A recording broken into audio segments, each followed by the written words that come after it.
வணக்கம் நேயர்களே.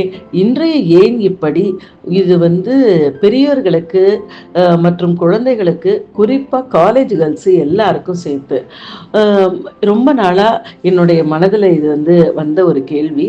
என்ன அப்படின்னா, இந்த காலேஜ் டேஸ்ல நம்ம பார்ப்போம். இந்த ஃப்ரெண்ட்ஸ் அப்படிங்கிறது ரொம்ப ஒரு முக்கியமாக தோணும். இந்த ஃப்ரெண்ட்ஸுக்காக நம்ம என்ன பண்ணுவோம், நிறைய விஷயங்களை சாக்ரிஃபைஸ் பண்ணுவோம், நிறைய விஷயங்களை கற்றுப்போம், நிறைய நம்மளையே மாற்றிப்போம். வீட்டில் நம்ம அம்மா அப்பாவுக்கு பிடிக்கலனா கூட நமக்கு அந்த ஃப்ரெண்டை பிடிச்சிருக்குன்னா நம்ம ஃப்ரெண்ட்ஷிப் வச்சுப்போம். ஆனால் இன்றைக்கு பார்த்தோம் அப்படின்னா, ஃப்ரெண்ட்ஸுக்குள்ள உண்மையான ஃப்ரெண்ட்ஷிப் இருக்கா? இன்றைய காலகட்டத்தில் 2025ல ஃப்ரெண்ட்ஸ் அப்படின்னு சொல்லக்கூடியவங்க உண்மையாகவே இருக்காங்களா அப்படின்னு கேட்டால் ரொம்ப பெரிய சந்தேகக்குறியாக தான் இருக்குது. ஏன் அப்படின்னு கேட்டால், ரெண்டு பொண்ணுங்களுக்குள்ளேயோ இல்லை ரெண்டு பையன்களுக்குள்ளேயோ, பொண்ணு பையன் பையன் பொண்ணு யாராக ஃப்ரெண்ட்ஸாக இருந்தாலும் அவர்கள்லாம் பேசும் பொழுது நல்லா பேசுகிறாங்க, நல்லா பேசுகிறாங்க, ரொம்ப ஜாலியாக பேசுகிறாங்க, எல்லாத்துலேயும் அவங்க ஃபன் பண்ணுறாங்க, ஜாலியாக இருக்காங்க. ஆனால் ஒரு பிரச்சனைன்னு நமக்கு வந்தது அப்படின்னா, நம்ம எதிர யாரோட இவ்வளோ நாள் நம்ம ஜாலியாக இருந்தோமோ அவங்களை எந்த அளவுக்கு அவங்க கார்னர் பண்ண முடியுமோ அந்த அளவுக்கு கார்னர் பண்ணுறாங்க. இது எனக்கு சுத்தமாக புரியல. ஏன் இப்படி நடந்துக்கிறாங்க குழந்தைங்க, எப்படி இப்படி நடந்துக்க முடியும் அப்படிங்கிறது தெரியல.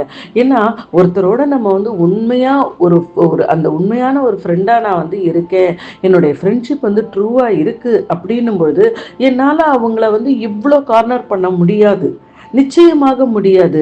3 மாசம் 6 மாசம் 8 மாசம் 1 வருஷம் நான் பேசாம இருக்கேன், எல்லாத்துலேருந்து நான் அவங்கள பிளாக் பண்றேன், நான் அவங்கள மூஞ்சி திருப்பிட்டு போறேன், அவங்கள பத்தி தப்பா மற்றவங்க கிட்ட நியூஸ் ஸ்ப்ரெட் பண்றேன் அப்படின்னா அப்ப என்னுடைய ஃப்ரெண்ட்ஷிப்பே அந்த இடத்துல தப்பா போயிடுது. ஆனால் இவங்க பேசும்போது நல்லா பேசுறாங்க, ஆனா இப்படி ஒரு சண்டைன்னு வரும்போது எப்படி இந்த அளவுக்கு இந்த எண்டில் எப்படி மக்களால ரியாக்ட் பண்ண முடியும்? அப்ப எது இந்த இடத்துல தப்பா இருக்கு? இவங்க இப்ப போடுற சண்டை தப்பா இருக்கா, இல்லை அவங்க இதுக்கு முன்னாடி நம்ம கிட்ட நல்ல ஃப்ரெண்ட்ஸா இருந்தாங்க இல்லையா, அது தப்பா? எந்த முகம் இதுல உண்மை, எந்த முகம் இதுல பொய்? இது கண்டுபிடிக்கிறது ரொம்ப ரொம்ப கஷ்டம். ஆனால் ஒரே ஒரு விஷயத்தை பத்தி மட்டும் வச்சு நிச்சயமா நம்மளால கண்டுபிடிக்க முடியும்.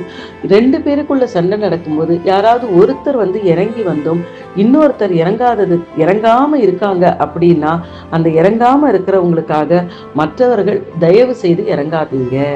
நீங்க இறங்கி மன்னிப்பு கேட்டு நம்ம ஃப்ரெண்ட்ஸா இருக்கணும்னு சொல்லி கூட இன்னொருத்தர் வரல அப்படின்னா அந்த ஃப்ரெண்டை ஓரங்கட்டிடுங்க. அவங்க நிச்சயமா உங்களுக்கு ஒரு நல்ல ஃப்ரெண்டா இருக்க முடியாது, அந்த இடத்துல ஒரு நல்ல ஃப்ரெண்ட்ஷிப் இருக்காது. அந்த மாதிரி ஒரு ஃப்ரெண்டோட இருக்கிறத விட நீங்க எப்பொழுதும் தனியா இருக்கிறதே நல்லது. உண்மையை ஏத்துக்கலாம்.